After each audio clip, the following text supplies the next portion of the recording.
وَلَقَدْ صَرَّفْنَا فِي هَذَا الْقُرْآنِ لِلنَّاسِ مِنْ كُلِّ مَثَلٍ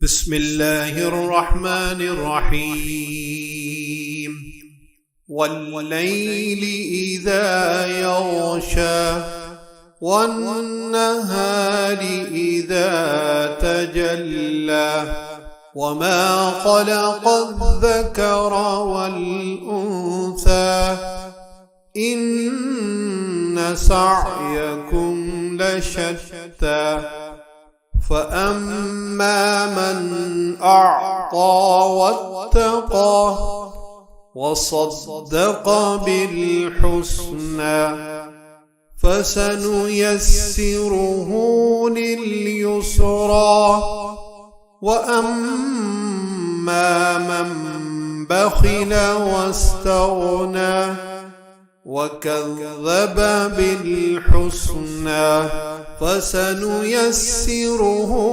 لِلْعُسْرَى وَمَا يُغْنِي عَنْهُ مَالُهُ إِذَا تَرَدَّى إِنَّ عَلَيْنَا لَلْهُدَى وَإِنَّ لَنَا لَلْآخِرَةَ وَالْأُولَى فَأَنذَرْتُكُمْ نَارًا تَلَظَّى لَا يَصْلَاهَا إِلَّا الْأَشْقَى الَّذِي كَذَّبَ وَتَوَلَّى وَسَيُجَنَّبُهَا الْأَتْقَى الَّذِي يُؤْتِي مَالَهُ يَتَزَكَّى وَمَا لِأَحَدٍ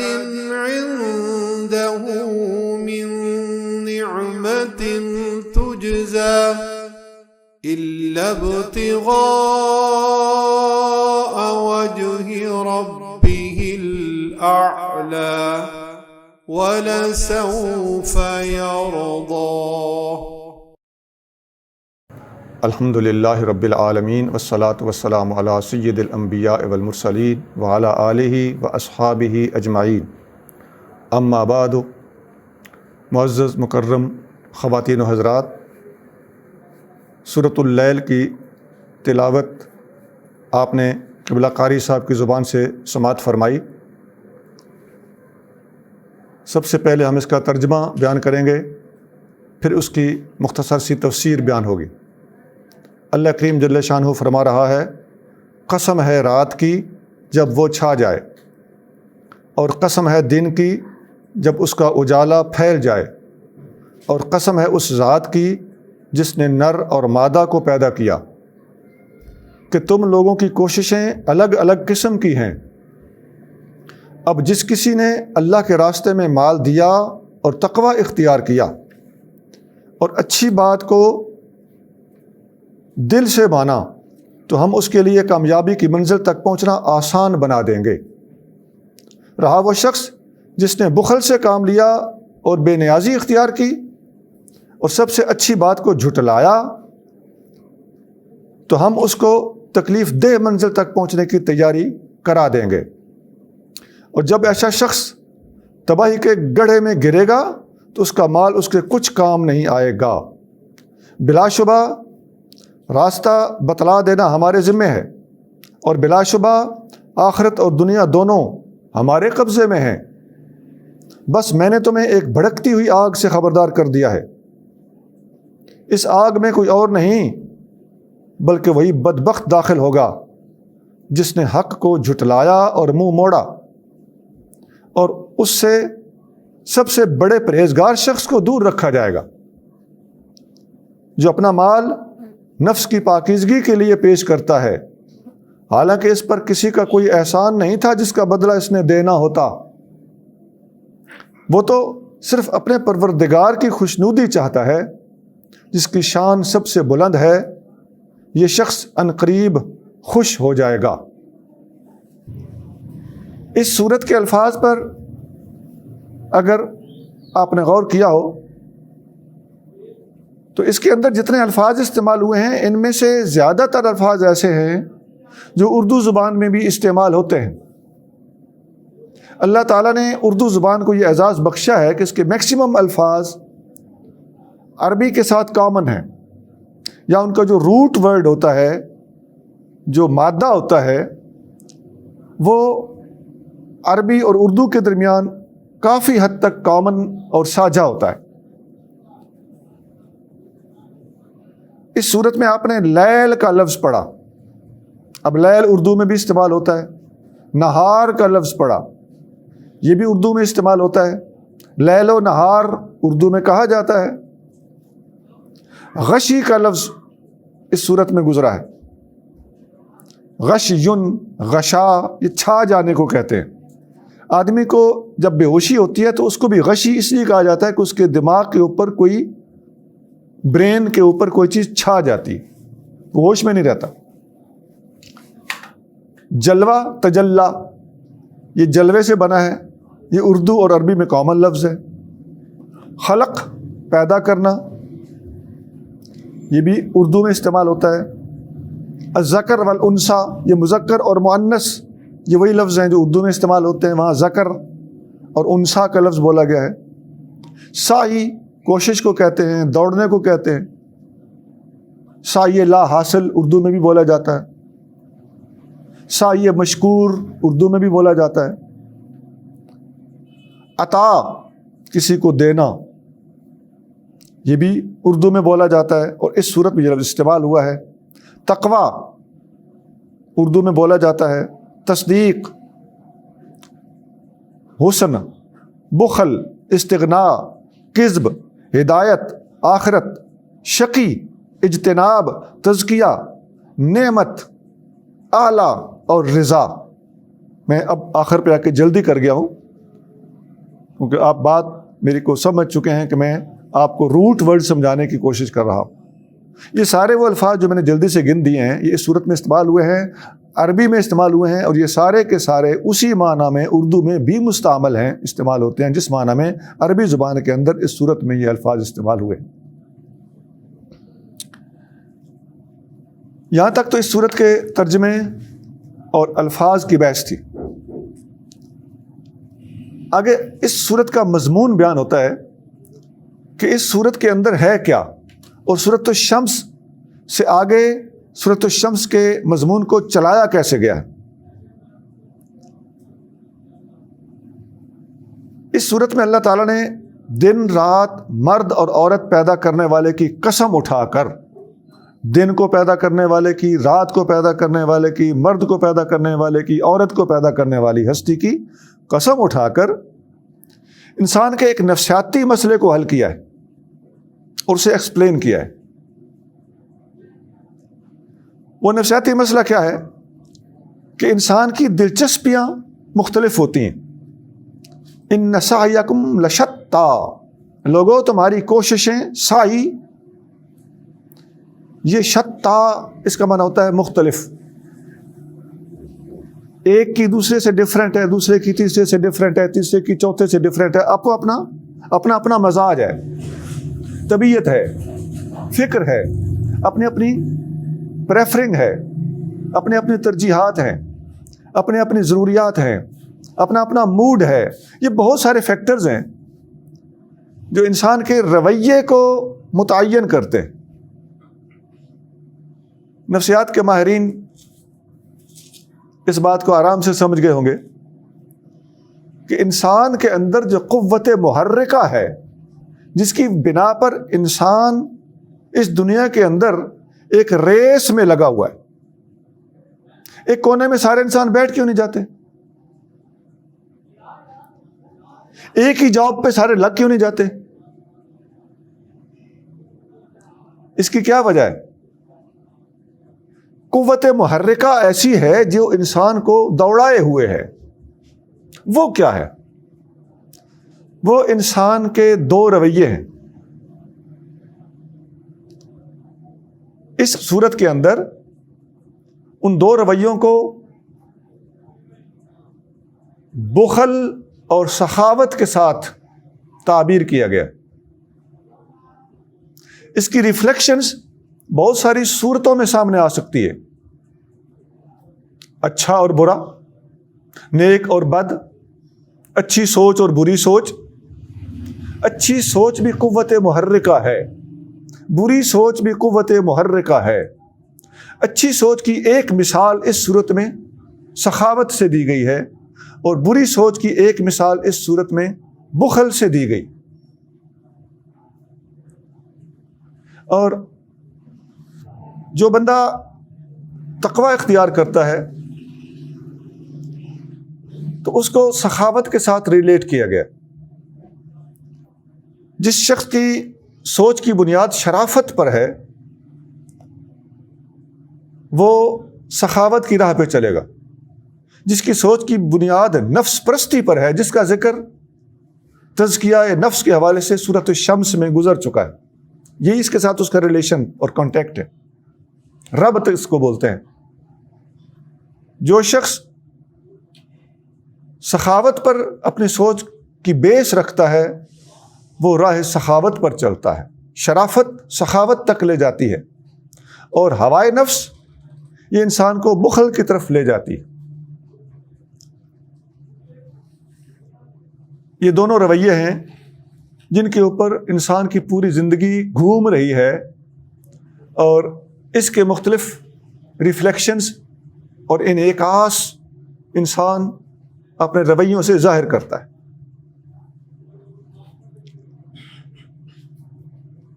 بخل کے ساتھ جو چیزیں ریلیٹڈ ہیں اس صورت کے اندر وہ بیان ہوئی ہیں. فرمایا وہ شخص جس نے بخل سے کام لیا، بے نیازی اختیار کی، سب سے اچھی بات کو جھٹلایا. دیکھیے، بخل اختیار کیا، اللہ سے بے نیازی اختیار کی، یہ بخل کا نتیجہ ہے، اس سے ریلیٹڈ چیز ہے.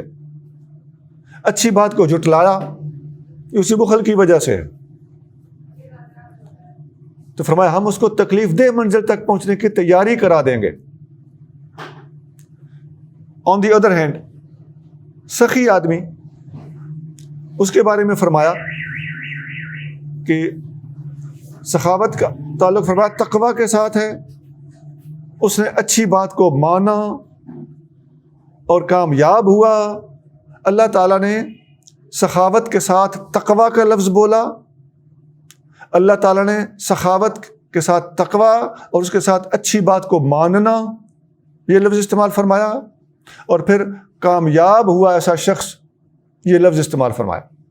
تو گویا بخل اور اس کے نتائج ان کی ایک فہرست ہے، سخاوت اور اس کے نتائج ان کی ایک فہرست ہے.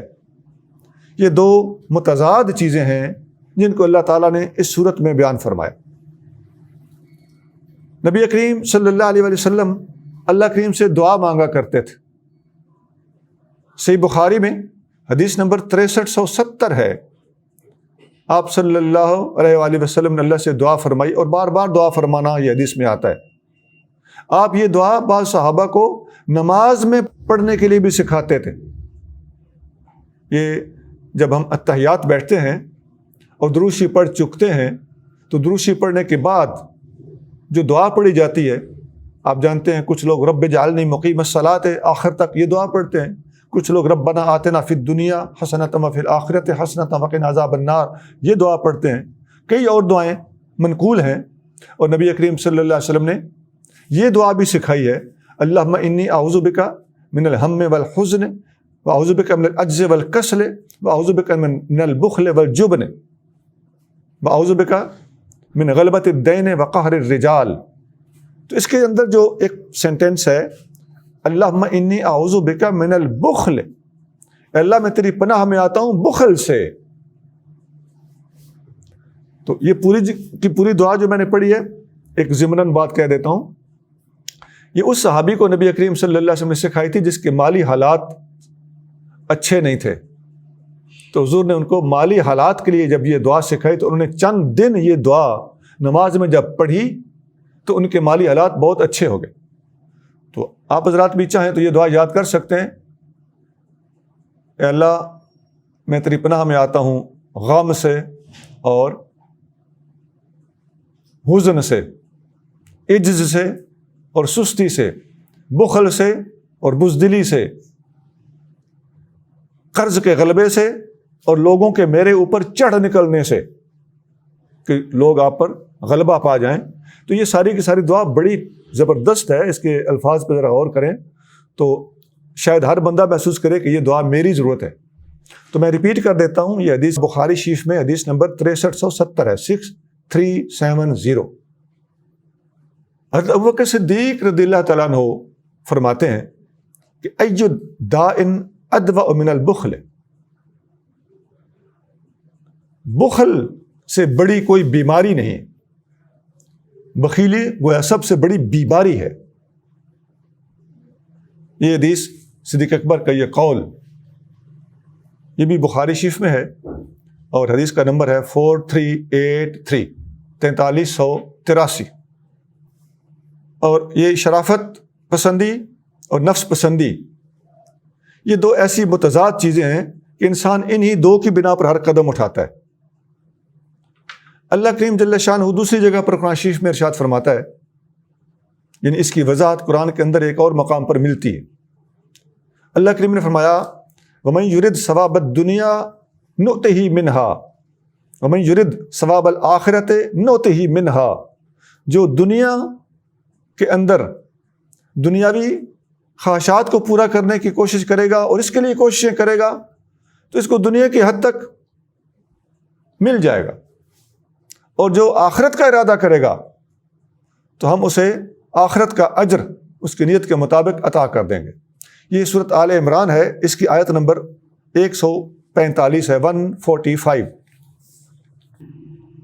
اب تک آپ نے اگر غور کیا ہو تو سمجھا ہوگا کہ سورت کا ترجمہ بھی پڑھا ہے، اس کے اہم الفاظ بھی ہم نے بتائے ہیں کہ اردو میں استعمال ہوتے ہیں، اس کا مضمون اور اس کے مضمون کا پچھلی سورت کے ساتھ ریلیشن اور کنسرن اور ربط وہ بھی میں نے بتا دیا کہ اس میں قوت محرکہ بیان کی گئی ہے. تم لوگوں کی دلچسپیاں ترجیحات اپنی اپنی ہوتی ہیں اور یہ دلچسپیاں اور ترجیحات بیس کرتی ہیں طبیعت کے بخل اور تقبیت کی سخاوت پر.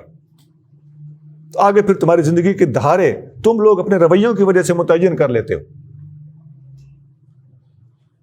اب اس صورت کے جو الفاظ ہیں کہ وَسَيُجَنَّبُهَا الْأَتْقَى، سب سے بڑا متقی جہنم سے دور رہے گا.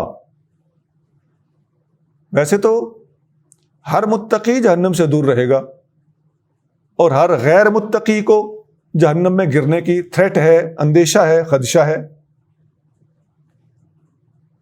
بخیل کا راستہ جہنم کا راستہ ہے، سخی کا راستہ جنت کا راستہ ہے.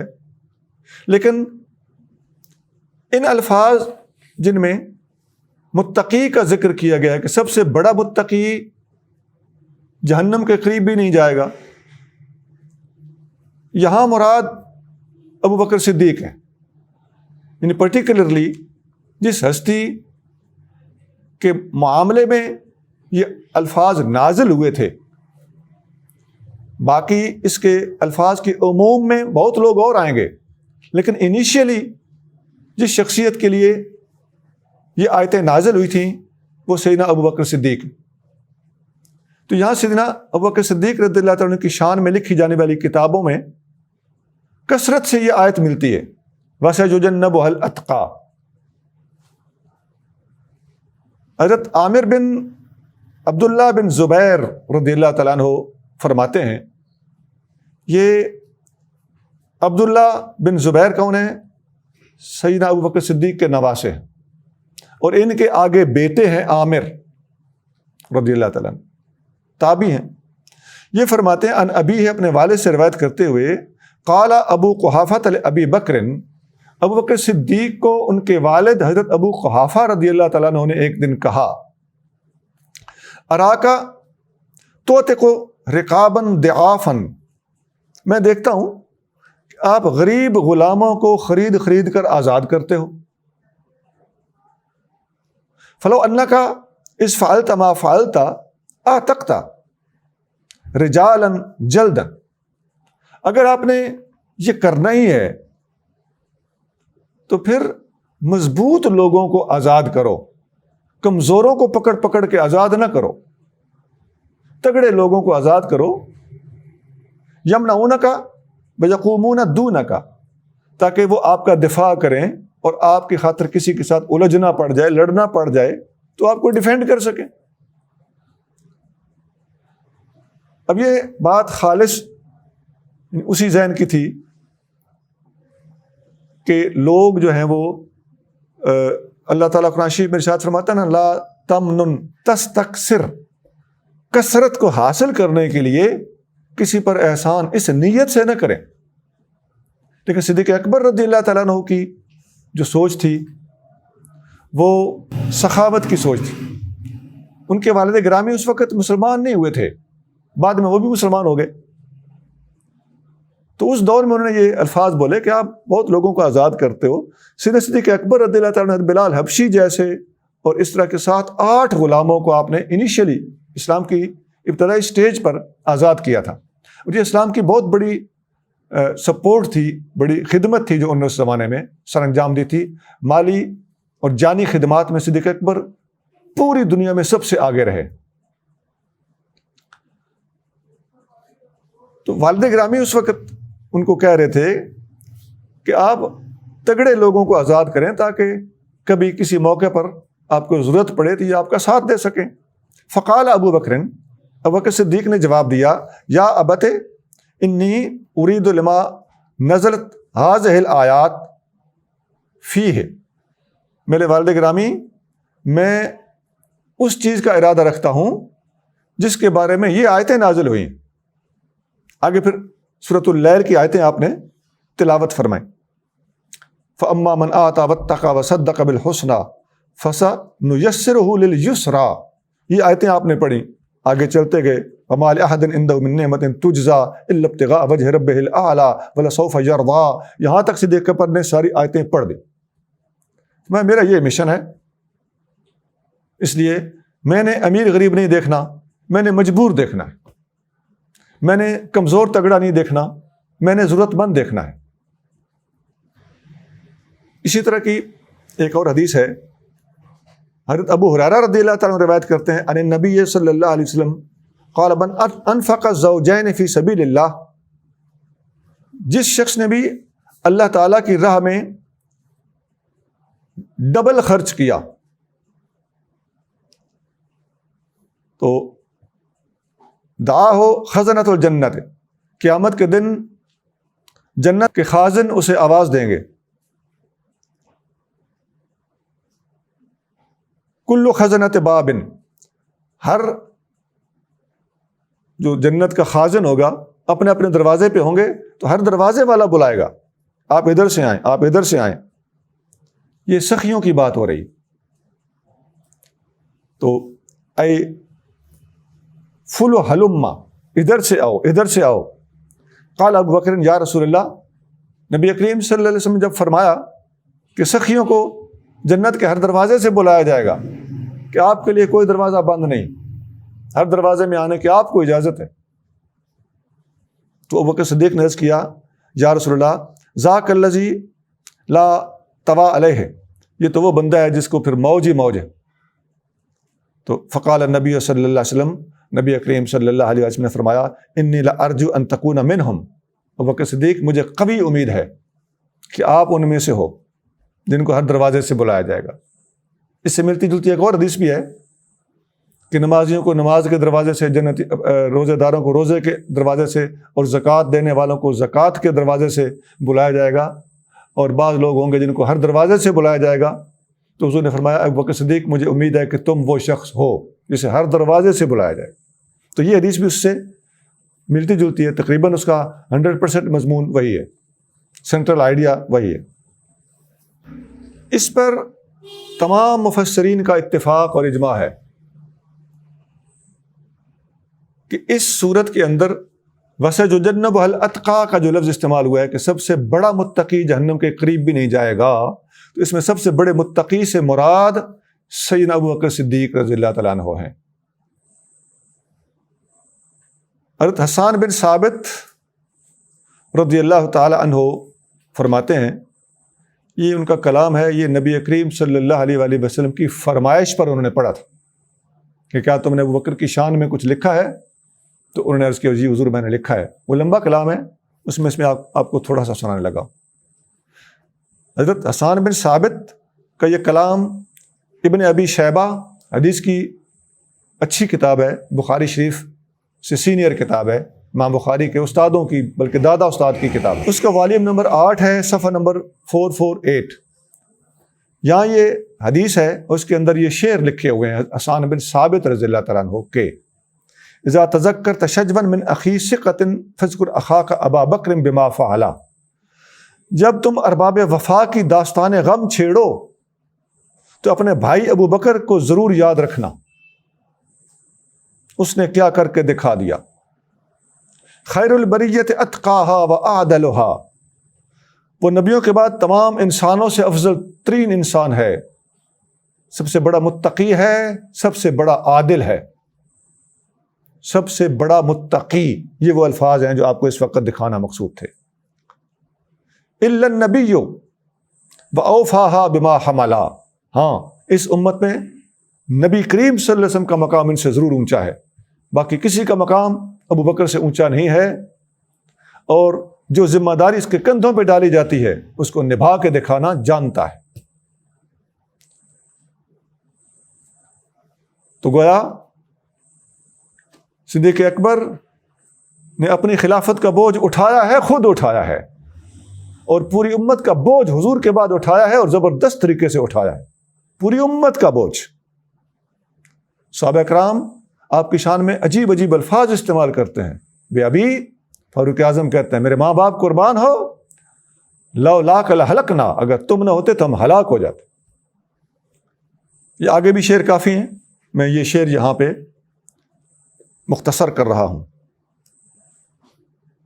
ان شعروں میں یہ دکھانا مقصود ہے کہ خیر البریت اتقاہا و اعدلہا، پوری انسانیت میں نبی صلی اللہ علیہ وسلم کے بعد یا نبیوں کے بعد اس امت میں ہمارے نبی کریم صلی اللہ علیہ وآلہ وسلم کے بعد سب سے افضل، سب سے زیادہ متقی اور سب سے زیادہ عادل، اور یہی لفظ اس آیت میں استعمال ہوا ہے وَسَيُجَنَّبُهَا الْأَتْقَى، اس لفظ اتقا سب سے بڑا متقی پر میں اس وقت ڈسکس کر رہا ہوں۔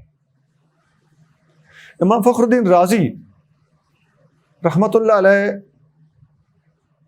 لکھتے ہیں اجمع المفسرون منا علی ان المراد منہ ابو بکر رضی اللہ تعالی عنہ، ہمارے تمام مفسرین قرآن کی تفسیریں لکھنے والے اس پر متفق ہیں کہ اس صورت میں الاتقا سے مراد ابو بکر صدیق۔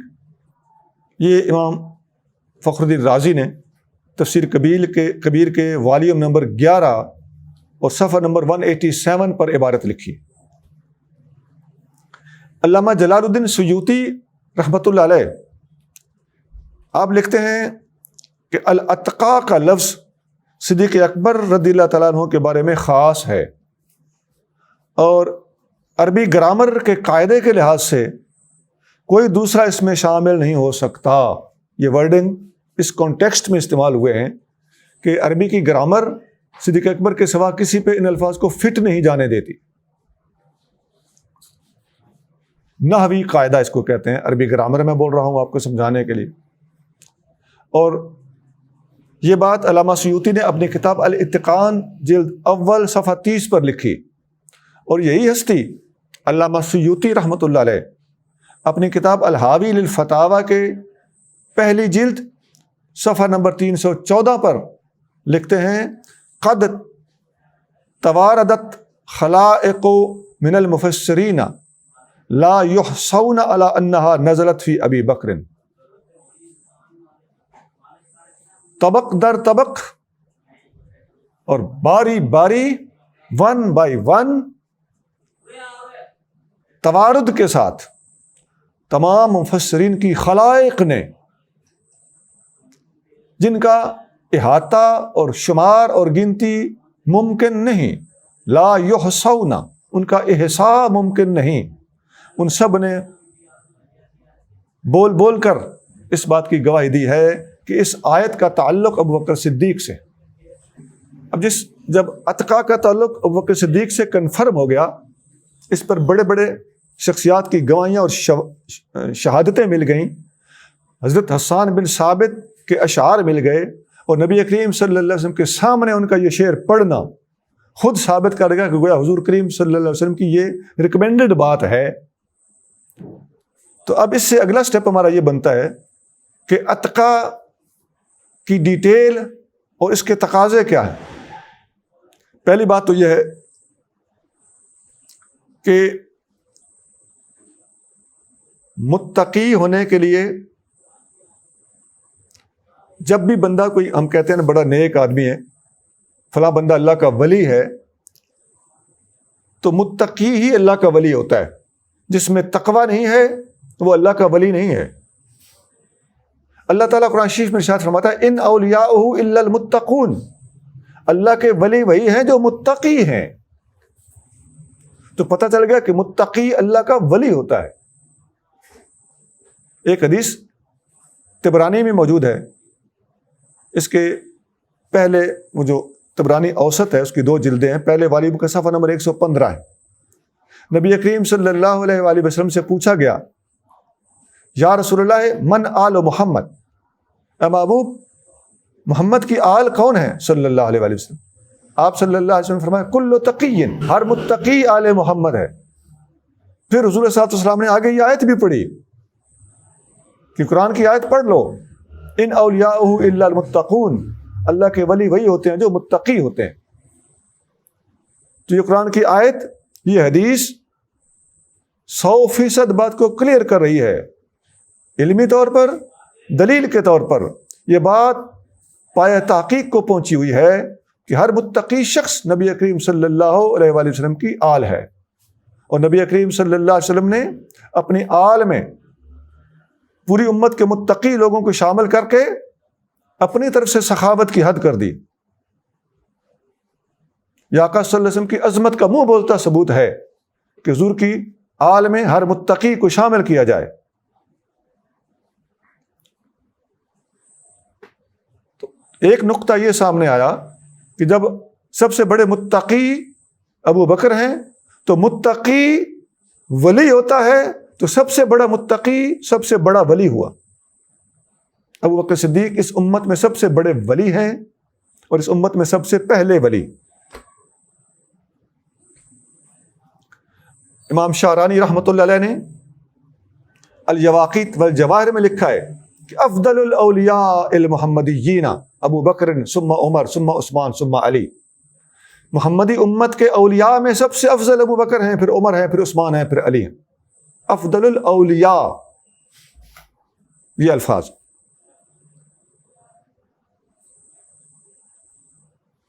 دوسری بات یہ ہے کہ علم بھی تقوی کے بغیر ممکن نہیں۔ جہاں یہ ثابت ہے کہ متقی ہی ولی ہوتا ہے، تو وہاں یہ بھی ضروری ہے کہ متقی ہی عالم ہوتا ہے۔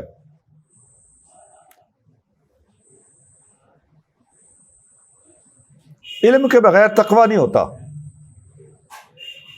علم کے بغیر اگر کوئی فقر کمائے گا، درویش بننے کی کوشش کرے گا، تو ایسے بندے کے جہنم میں گر جانے کا، کفر میں پڑ جانے کا اندیشہ ہوتا ہے، نفس پرستی میں پڑ جانے کا اندیشہ ہوتا ہے۔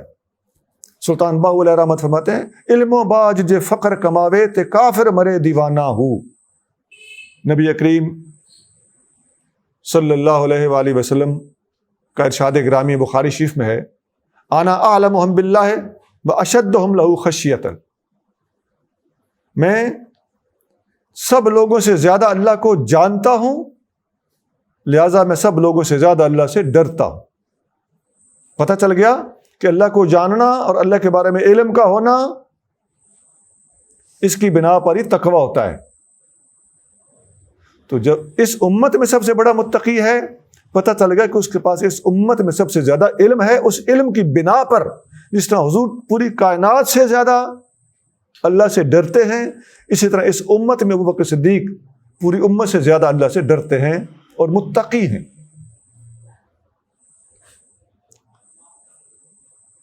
اسی لیے ایک حدیث میں آتا ہے، حضرت ابو سعید خدری رضی اللہ تعالیٰ عنہ فرماتے ہیں، کان ابو بکر اعلمنا، یہ لمبی حدیث ہے، میں نے مقصودی جملہ آپ کو سنا دیا ہے کہ ابو بکر صدیق ہم میں سب سے زیادہ علم والے تھے،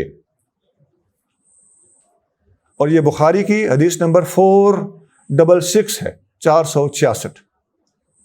کان ابو بکر اعلمنا، ہم سب سے زیادہ، یعنی تمام صحابہ کی بات ہو رہی ہے، اور یہ ایک سینئر صحابی بات کر رہے ہیں۔ اور علماء نے لکھا ہے کہ کسی صحابی نے ان کو روکا ٹوکا نہیں، اس پر اعتراض نہیں کیا کہ آپ کیا کہہ رہے ہیں۔ اس ابو سعید خدری کے اس فرمان کے تحت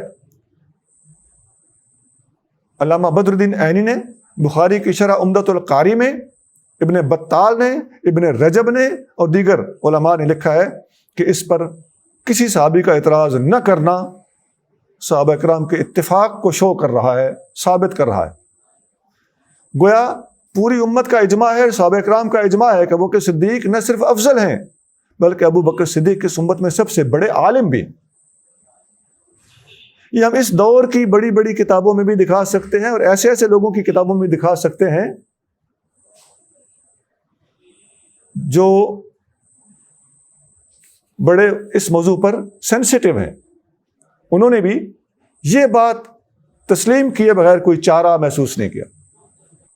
نبی کریم صلی اللہ علیہ وسلم کا جب وصال پر ملال ہوا تو صحابہ کرام میں ڈسکشن ہوئی، اختلاف ہوا کہ آقا کریم صلی اللہ علیہ وسلم کی تدفین کہاں ہونی چاہیے۔ تو کسی کے پاس کوئی حدیث نہیں تھی کہ حضور کریم صلی اللہ علیہ وسلم کا اپنا کوئی ڈیسیژن موجود ہو، تو نبی کریم صلی اللہ علیہ وسلم کی حدیث صرف ابو بکر صدیق کے پاس تھی اور کسی کے پاس نہیں تھی۔ وہ حدیث جامع ترمذی میں صدیق اکبر سے منقول ہے، موجود ہے، اور امام قرطبی نے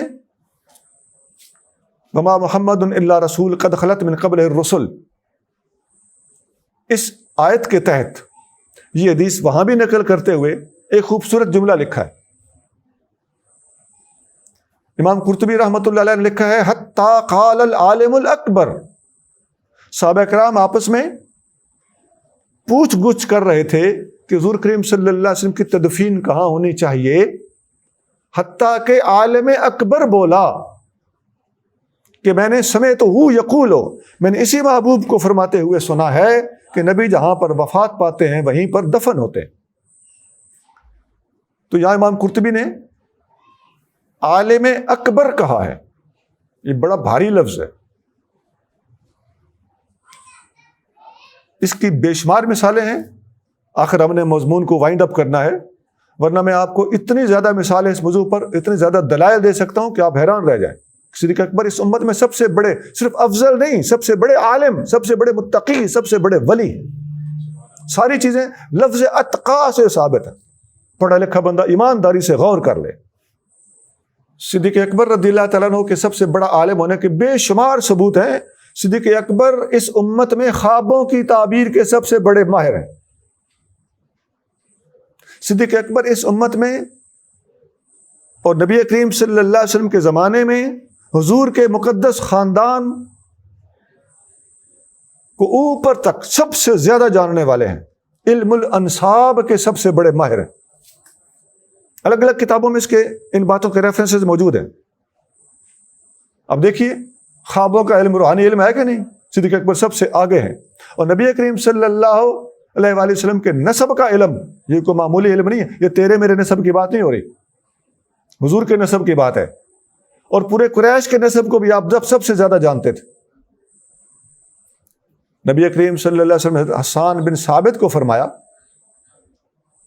کہ آپ کافروں کے خلاف لکھتے ہو اور مجھے ڈیفینڈ کرتے ہو، میرا دفاع کرتے ہو، لیکن یاد رکھنا ایسا نہ ہو کہ کافروں کے خلاف تم کوئی سخت لفظ لکھو تو وہ میرے خونی رشتہ دار تو ہے نا، ایسا نہ ہو کہ ان کو برا کہو اور وہ لفظ میرے اوپر نہ کہیں فٹ ہو جائے خونی رشتہ داری کی وجہ سے۔ احتیاط کرنا، اور میرا نسب اور میرا خاندان جاؤ ابو بکر صدیق سے جا کے سیکھ لو اور اسے اپنی نعتیں چیک کرواؤ، پھر اپنی نعتوں کو لانچ کرنا اور فائنل کرنا۔ حضرت حسان بن ثابت گئے اور ابو بکر صدیق سے نبی کریم صلی اللہ علیہ وسلم کا مبارک نسب پوچھا اور سمجھا، اور اس کے بعد اپنی نعتوں کو اپروو کرانے کے بعد منظر پہ لے آئے۔ تو پتہ چل گیا کہ حسان بن ثابت کی نعتوں کے پیچھے نبی پاک علیہ الصلوۃ والسلام کی جتنی شانیں حسان بن ثابت نے بیان کی ہیں، ان کے پیچھے بھی ابو بکر صدیق رضی اللہ عنہ کی ریکمنڈیشن موجود ہے۔ تو یہ صدیق اکبر کے میں علم کے حوالے سے مختلف ایسپیکٹس سے بات کر رہا ہوں۔ ایک حدیث میں آتا ہے مرو ابا بکر فلیصلی بالناس، بخاری اور مسلم میں حدیث ہے، نبی پاک علیہ الصلوۃ والسلام نے فرمایا ابو بکر سے کہو لوگوں کو نماز پڑھائے۔ تو حدیثوں میں آتا ہے کہ نبی پاک علیہ الصلوۃ والسلام نے خود فرمایا ہے، مسلم وغیرہ میں حدیث ہے، آپ کریم صلی اللہ علیہ وسلم نے فرمایا کہ نماز پڑھانے کا سب سے زیادہ حقدار وہ ہے جو سب سے بڑا قاری ہو۔ اس زمانے میں سب سے بڑا قاری سب سے بڑا عالم کے معنی میں ہوتا تھا، تو گویا سب سے بڑا عالم نماز پڑھانے کی آگے بڑھ سکتا ہے۔ تو حضور نے خود ابو بکر صدیق کو نماز پڑھانے کا حکم دیا۔ پتہ چلا کہ نبی پاک علیہ الصلوۃ والسلام کے نزدیک ابو بکر صدیق اس امت میں اور تمام صحابہ میں سب سے بڑے عالم تھے، جس کی وجہ سے ان کو امامت کرانے کا حق دیا گیا۔ اور یہ حدیثیں بڑی سینئر کتاب، بخاری مسلم میں حدیثیں ہیں۔ ایک حدیث میں آتا ہے، جامع ترمذی میں حدیث ہے، فرمایا لا ينبغي لقوم فيهم ابو بکر ان يؤمهم غيره، کسی قوم کو زیب نہیں دیتا کہ ابو بکر کی موجودگی میں کوئی دوسرا امامت کرائے۔ بے شمار کتابوں میں،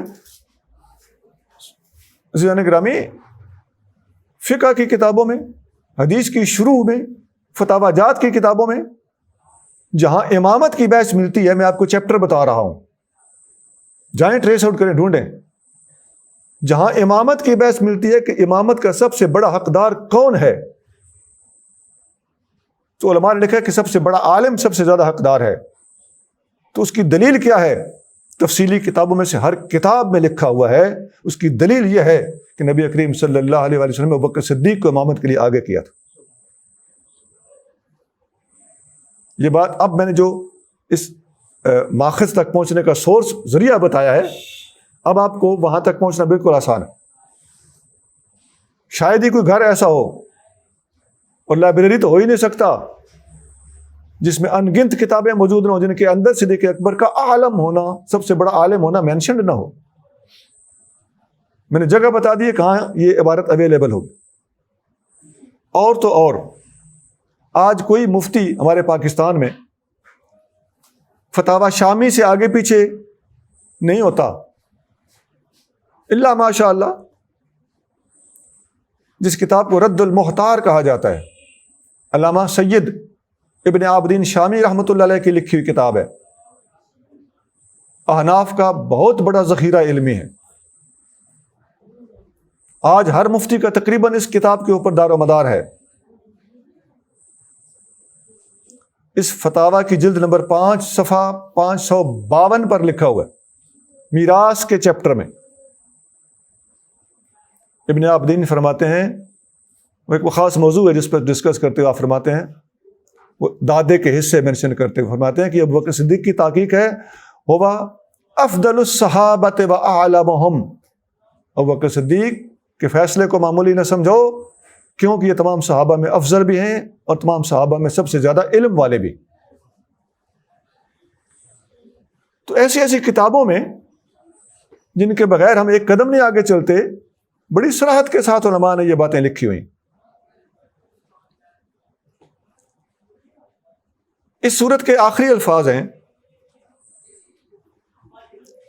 وَلَسَوْفَ يَرْضَى، کہ جلد ہی وہ راضی ہو جائے گا، ابو بکر صدیق راضی ہو جائیں گے۔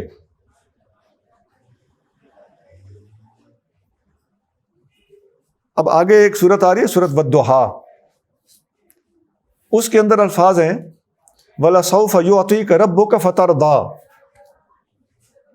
وہاں حضور کریم صلی اللہ علیہ وسلم کے بارے میں اللہ کریم فرما رہا ہے، وہ ہمارے اگلے پیریڈ میں انشاءاللہ پڑھی جائے گی، کہ آپ کو اللہ اتنا دے گا کہ آپ راضی ہو جائیں گے۔ اور یہاں صدیق اکبر کے بارے میں وہی الفاظ ہے، وَلَسَوْفَ يَرْضَىٰ، کہ جلد ہی ابو بکر راضی ہو جائے گا۔ اور یہاں ایک حدیث پڑھ دینا اس آیت کی تفسیر میں بہت مناسب لگتا ہے۔ جامع ترمذی میں حدیث نمبر 3661 ہے، 3661، سند اس کی حسن ہے، میرے سامنے لکھی پڑھی ہے۔ ان ابی ہریرہ رضی اللہ تعالیٰ عنہ قال قال رسول اللہ صلی اللہ علیہ وآلہ وسلم، حضرت ابو ہریرہ رضی اللہ تعالیٰ عنہ فرماتے ہیں کہ رسول اللہ صلی اللہ علیہ وآلہ وسلم نے فرمایا، ما لأحد عندنا ید الا وقد کافیناہ ما خلا ابا بکر، ہمارے اوپر جس کسی نے بھی احسان کیا ہے ہم نے اس کے احسان کا بدلہ اتار دیا ہے، سوائے ابو بکر صدیق کے۔ یہاں ہم احتیاطاً، حضور فرما رہے ہیں نا احسان، تو ہم اپنی طرف سے خدمت کہہ دیتے ہیں ادباً، کہ میری خدمت جس نے بھی کی ہے میں نے بدلہ دے دیا،